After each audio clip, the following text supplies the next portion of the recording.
Olá, muito bom dia, bem-vindos. Estamos chegando com o nosso jornal aqui. Em breve nós vamos ter uma nova rádio para Presidente Prudente, já estamos com ela praticamente no ar, que é a Mix de São Paulo. Você, essa semana, já vai ver aí, em vários locais da cidade, você já vai ver aquele outdoor falando aí da chegada da Mix, que é o melhor mix do Brasil. E quem já está conferindo aqui a nossa programação já sabe do que eu estou falando. Muito bem, agora é hora do jornal, da gente discutir os principais assuntos do dia. E eu estou aqui com o Fernando Gessi. Fernando Gessi, bem-vindo aqui ao nosso jornal. Bom dia, Eudes. Bom dia a todas as pessoas que nos acompanham aqui pela Mix FM. É um prazer muito grande. Vamos lá, Mix em Presidente Prudente. Importante aqui para a nossa região. Bom, meu destaque de hoje, Eudes, vai para o seguinte. Parece que o nosso ex-presidente Lula desembestou aí a falar besteiras atrás de besteiras e não para, né? Semana passada ele comentou a respeito da questão do aborto, depois ele veio falando da classe média que é culpada por algumas situações no Brasil, aí depois incitou aí os deputados, as pessoas a irem para frente da casa dos deputados, ou seja, eu acho que a idade já está começando a pesar e a melhor coisa que ele teria a fazer hoje para o nosso país é abandonar a candidatura dele e cuidar da insanidade mental que parece que vem tomando conta dele. Bom, parece que não é só uma questão exclusiva do Luiz Inácio Lula da Silva, não. Nos assuntos que nós vamos discutir hoje, olha só essa. O pré-candidato ao governo de São Paulo, Fernando Haddad, conversou com os jornalistas esta semana e acusou o também concorrente ao comando do Palácio do Planalto, ou melhor, do Palácio dos Bandeirantes, que é em São Paulo, né? Tarcísio Gomes de Freitas, de não entender nada sobre segurança pública e basear seus conhecimentos sobre temas nos moldes do crime organizado. Rapaz, uma palavra muito forte, muito dura aí contra o Tarcísio, né? Que ele tentou fazer algum tipo de ligação com a milícia no Rio de Janeiro, alguma coisa nesse sentido, não é, Jess? Olha, Eudes, nós precisamos tomar muito cuidado com aquilo que nós falamos, principalmente eles que são pessoas públicas, ele já foi até ministro da Educação, Haddad, já tem ali um certo trânsito com relação à política. Agora, quando ele associa o ministro Tarcísio, falar que ele associando milícia com tráfico, isso é uma coisa muito, muito grave. Eu acho que caberia aí até um processo contra ele. Agora, o que eu acho interessante é que o PT parece que esqueceu tudo o que aconteceu no passado. Todos os absurdos que eles fizeram no passado. Toda a roubalheira que eles fizeram no passado. E também, não podemos esquecer o seguinte. O governo atual também, ele citou algumas coisas, inclusive, do governo atual. E nós temos um caso muito importante, inclusive, aqui dentro da nossa cidade. Bom, primeiro, o Dr. Gaquia, né, ele também é como promotor de justiça, juntamente com o Sérgio Moro, foram responsáveis por separar todo o pessoal do PCC e do Comando Vermelho. A coragem que eles tiverem em pegar os líderes e espalharem ele pelos presídios federais é coisa assim que repercutiu. Lógico, quem acompanha aqui o Dr. Gaquia em Presidente Prudente sabe que ele anda 24 horas com escolta. Então, existiu sim uma boa vontade aí tanto da parte jurídica quanto da parte administrativa em separar tudo isso, coisa que no governo deles, eles não fizeram. Inclusive, ele acusa o governo do estado de São Paulo de ser conivente com a bandidagem para evitar rebelião, evitar problemas. Mas olha, essa atitude do Dr. Gaqui, inclusive aqui de Presidente Prudente, foi em conjunto com o governo do estado e também com o governo federal. E o Sérgio Moro também participou, foi uma das ações que ele teve durante o seu governo. Então é bom o PT começar a colocar um pouquinho de memória, né, de fosfosol. Lembra do fosfosol? Lembro. Colocar um pouquinho de fosfosol para dentro do organismo para poder parar de falar besteira. Parece que aquelas asneiras do Lula vêm repercutindo para outras pessoas também do PT. E o Gaquia sofre com isso até hoje, né, Jéssica? Eu acompanho também, porque a gente tem algumas ações aí de ativismo, né, que nós participamos junto do Ministério Público. Inclusive ele foi um promotor também numa ação que moveram aí uma outra insanidade contra mim, mas a gente anda pelas ruas da cidade e vê constantemente, né? Às vezes a gente está no shopping, pega aquela tropa toda, né? Um dia desse fui levar a minha filha no condomínio onde ele mora, quando eu olhei do lado da casa dele, tinha um caminhão de policiais. Não deve ser fácil uma vida desse jeito, né, Não, com certeza não. Isso já é o reflexo dessa decisão de separar todos os líderes do Comando Vermelho. Então, o cara não pode vir aqui falar uma besteira dessa aqui, se ele não sabe nem o que acontece no próprio estado dele. Bom, falando em besteira, nós vamos agora para a segunda notícia de hoje, dessa segunda-feira. E olha só, um discurso do Lula que eu separei aqui para a gente trazer. Rapaz, foram tantas declarações do Lula esses dias que eu fiquei até assim, qual que eu vou colocar primeiro? Aí resolvi colocar essa aqui porque eu acho que foi praticamente o ápice. O ex-presidente Luiz Inácio Lula da Silva afirmou que imagina que Deus seja petista. O político deu uma declaração ao elogiar a presidente nacional do partido, Gleisi Hoffmann. Ele disse o seguinte, abre aspas, de vez em quando eu fico imaginando que Deus é petista, porque sabe, permitir que Gleisi dirija o PT com a competência que ela dirige, significa que ela é muito madura, muito responsável e muito competente. Ele disse numa entrevista de rádio no Paraná. Olha, isso causa muito constrangimento, né? Até porque os partidos socialistas não têm uma relação muito boa com essa questão de Deus, né? Eu acho que você está tentando encontrar algum aliado aí? Olha, é aquilo que eu disse, né? O Lula vem começando eu acho que a idade já está batendo e começando a falar uma besteira atrás da outra. Para quem conhece bem como funciona, eu vou citar a minha religião, né? Eu sou católico, meu pai é coordenador de ministros, eu também tenho uma atuação dentro da Igreja Católica, participo já de todas as etapas aí relacionadas a casais, inclusive estarei coordenando aí um setor no próximo terceira etapa do encontro de casais. E o que eu percebo é o seguinte, o Lula, ele não entende nada, pelo menos eu vou citar aí a religião católica, coisa com a qual ele fala que ele é, né? Na verdade, eu acho que ele só fala da boca para fora, porque quem conhece mesmo a doutrina e os dogmas da Igreja Católica não poderia afirmar uma besteira dessa nunca, não é nunca. E outra coisa, tem um grande problema também. Todo quem segue a religião, Cristo, no nosso caso aqui, a pessoa dos três, dentro ali das três situações da Igreja Católica, não tem como você dizer, e inclusive o próprio PT, que segue ali uma linha mais comunista, né, adora Marx, não tem como você associar uma coisa dessa. Primeiro porque tanto Marx quanto Engels, quanto Vygotsky, pessoas que são citadas sempre aí durante as falas petistas, são pessoas materialistas, eles não acreditam em Deus.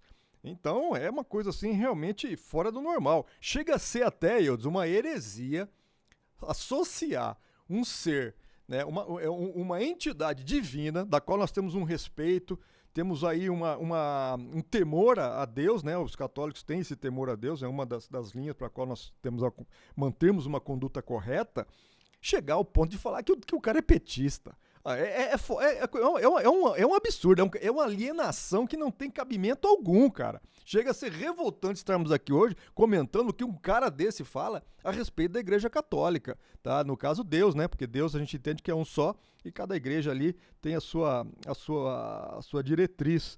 Mas é impressionante. Agora, outra coisa, eu não tenho ideia que Deus, por exemplo, seria a favor do aborto. Outra besteira que ele disse também. Né? Outra incitação à violência, eu não sei, eu acho que o Deus que ele fala não é o mesmo Deus de grande parte de nós católicos ou evangélicos, ou, na verdade, as pessoas que seguem aí o cristianismo. Bem lembrado, né? Que Deus é esse. Muito bem. Vamos lá para mais uma informação aqui nessa segunda-feira. Agora a gente está no ano eleitoral. Esse ano a discussão política deve ser a grande discussão que vai acontecer aí dentro das casas, nas empresas, enfim, em todos os lugares. E uma das formas de discutir política é através das pesquisas. E um novo levantamento elaborado e divulgado pela Paraná Pesquisas, que acabou acertando nas últimas pesquisas, acertou quase tudo, né? Sim. Então, a Paraná Pesquisas, na última quarta-feira, mostra que o ex-presidente Luiz Inácio Lula da Silva segue liderando a corrida presidencial com 40% das intenções de voto, seguido por Jair Bolsonaro, que diminuiu a diferença, mas segue 7,3% atrás do petista, com 32,7% das intenções de voto. As respostas foram obtidas através de uma pesquisa estimulada. Logo atrás da dupla vem o ex-juiz Sérgio Moro. Sérgio Moro está fora dessa disputa, né? Como é que você faz a análise aí? Está fora ou não? Olha, eu acredito que o Sérgio... Bom, vamos lá. Eu acredito que começou a bater o senso de realidade em muitas pessoas. Lá atrás, quando nós dissemos que, olha, o PT, o Bolsonaro vence no primeiro turno, não tem pra ninguém. Essas pessoas que ficam ali em internet instigando algumas situações irreais. Nós não podemos esquecer o seguinte, o Haddad, que não tem tanta expressão assim quanto o Lula, na eleição passada ele teve 45%. Agora, essas pessoas, esses 45%, são pessoas ali que se identificam muito com a esquerda. Então, muito dificilmente eles votariam ou iriam para um outro lado. É aquele público que já vem ali de longa data apoiando o PT. Então, e o que é mais agravante, devido a todos os problemas que nós temos, inclusive ligados à educação, nós tivemos um embate aqui que eu participei semana retrasada aqui com relação ao currículo municipal. Muitos jovens estão seguindo essa linha aqui de lulista, porque eles não conviveram com todo o problema que aconteceu lá no passado. E outra leitura também, inclusive o próprio presidente semana passada falou, ele quer que o Moro volte ao cenário político, porque senão ele corre o risco de perder no primeiro turno. Ou seja, quando o Moro saiu... A terceira via, então, é uma coisa boa para o Bolsonaro.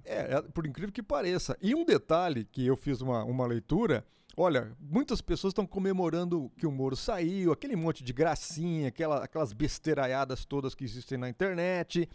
Aí a mesma pessoa que estava criticando, quando o Moro se propôs a vir a deputado federal, já falou, não, nele eu voto, nele para deputado federal eu voto. Só que tem um detalhe, Eudes. Abriu-se uma avenida paulista inteirinha para a tal terceira via. Eu não concordo muito com esse termo, né? Seria aí uma via de centro. Por quê? Porque nós teremos uma possível candidatura de Simone Tebet junto com Eduardo Leite. Você tem uma noção que quem ganha a eleição são as pessoas que têm menor rejeição. Simone Tebet é mulher. O Bolsonaro tem uma rejeição de mais de 65% em relação às mulheres. O Eduardo Leite, ele poderia estar vindo aqui representando a comunidade LGBTQIA+, que todo mundo sabe que ele é uma pessoa assumida, e eu acho que isso também não deve ser demérito para ninguém, muito pelo contrário, porque é uma pessoa que tem uma coragem, tem uma postura, fez um governo muito bom no Rio Grande do Sul, tirou o Rio Grande do Sul do buraco, para você ter uma ideia. E o que acontece? As pessoas que não são fiéis nem a Lula nem a Bolsonaro poderão migrar para esse conjunto aqui. Ou seja, abriu-se um novo cenário e saberemos agora a partir do dia 18 de maio. Bom, e você acredita que essa pesquisa está na direção certa? É mais ou menos isso? Porque hoje virou moda, né, não acreditar nas pesquisas, Jéssica. Na verdade, você não acredita quando é uma, duas, três. No que nós estamos vendo, são todas as pesquisas apontam para o mesmo lugar, mesma coisa. Agora, Eudes, você acha que uma XP Investimento ia pagar por uma pesquisa falsa? Você acha que a Quantas, por exemplo, é uma empresa de investimento também, ia pagar por uma pesquisa falsa? Eu acho que a maluquice vai. Agora, quando você percebe que uma, duas, três, quatro, cinco, seis, 7 pesquisas apontam quase para a mesma coisa, com pouca diferença de números, aí é para se preocupar mesmo, que isso está acontecendo com o Bolsonaro e com o Lula também, viu? Vai começar a acontecer. Se tivesse um outro candidato de esquerda, beneficiaria bastante o Bolsonaro também, né? Porque dividiria aí os votos do Lula, ou você acha que os votos do Lula são dele e não são exclusivamente da esquerda? Não, eu acho que a pessoa que já está ali alienada com o Lula, doutrinada, sei lá, participa da militância petista, aquele papo todo de esquerda, né, aqueles um pouco mais radical, eu acho que esse pessoal dificilmente muda de voto, né? Agora, eu tenho uma análise um pouco diferente. Eu acredito que 25% do nosso eleitorado é fiel ali ao Bolsonaro, 25% é fiel ao Lula, e nós temos aí 50% da nossa sociedade que ainda aguarda alguma coisa de diferente, porque realmente temos aí um problema muito sério com relação a um fator chamado rejeição. Isso, em época de, vamos dizer assim, ali no páreo final dos últimos dois, no segundo turno, Quem vence é quem tem menos rejeição. Porque a pessoa, quando vota, ela vota e ninguém sabe o que ela está fazendo ali na urna. E isso é um grande problema. Então tá difícil, hein? Porque rejeição, os dois lados têm muito. Talvez Tem uma muita- terceira via, vamos chamar assim como todo mundo está chamando, tenha sucesso nesse sentido. Por exemplo, pra você ver, nós temos o Bolsonaro. Ele tem uma rejeição de mais de 65% em cima das mulheres. Decorrente de quê? Das falas que ele tem. Por exemplo, eu me sinto ofendido porque eu tenho 2 filhas e a minha própria esposa. Quando você escuta uma pessoa falar, olha, eu tive 4 filhos, falei no 5º e tive uma menina, ou quando você fala, olha, eu eduquei bem os meus filhos, nunca se casarão com negras, rapaz, é difícil, tá? É difícil, isso causa um constrangimento a quem tem uma linha pensando no país, tá? E não tem uma linha pensando, olha, se o Bolsonaro não entrar, o Lula entra. Então, eu acho que esse tipo de pensamento nós poderemos ter no segundo turno. Agora, no primeiro turno, não. Você vai jogar os teus princípios, vai jogar questões da tua religião no lixo para apoiar pessoas que têm esse tipo de fala, como o Bolsonaro tem e como o Lula tem. Isso é questão de gente que tem coragem, gente que tem princípio, gente que não está entendendo ou entende que voto é uma coisa muito séria. E olha a situação que nós estamos aí, o nosso país. Tá certo, tivemos problema de pandemia, de guerra, disso, daquilo, mas eu acho que em alguns pontos foram agravados justamente pela conduta que nossos governantes tiveram. Muito bem, a gente vai para a nossa última notícia desta segunda-feira, aqui da pauta que separamos, e a notícia é a seguinte, deixa eu colocar aqui, ó. Os partidos União Brasil, MDB, PSDB e Cidadania afirmaram na última semana que irão anunciar no dia 18 de maio o nome que vai representar uma candidatura única das 4 siglas à presidência da República neste ano. E olha, o deputado federal Alex Mamenti, né, concedeu uma entrevista a uma rádio em São Paulo e o parlamentar disse que é preciso uma unidade entre grandes partidos para furar a polarização eleitoral. Fernando Gess. O deputado foi o que eu acabei de falar agora há pouco, né? É questão de leitura de cenário. Se você junta PSDB, MDB, Cidadania, União Brasil, nós estamos falando aqui de coisas da ordem de R$1 bilhão de fundo eleitoral quase. É muito dinheiro. Então, esse volume todo para fomentar e ajudar uma campanha para presidente... E tem um espaço na TV, no rádio. Enorme. Com certeza terão o maior espaço de televisão, tá? Só o União Brasil são R$770 milhões investidos em campanha. É muito dinheiro. Agora, dia 18 de maio, nós saberemos. Mas para você ver, né, que isso aqui vem dentro do interesse político, ao que eu acabei de falar agora. É uma terceira via, é uma via de centro, E ela está fundamentada em quê?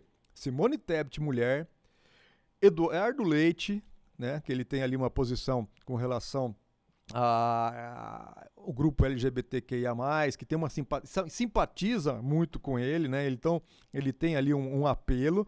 Ele é uma pessoa que coordenou o estado do Rio Grande do Sul de uma maneira muito boa, tirou o estado do buraco, então as pessoas têm ali ele tem um trabalho realizado, é do PSDB, não podemos esquecer o seguinte, o PSDB pode estar ali meio ruim das pernas, mas não está morto. Eles sabem fazer campanha, eles entendem como é que funciona o sistema político brasileiro. Não tiveram sorte de colocar pessoas boas, né? Mas eles conhecem isso. E é aquele negócio, né? Rejeição.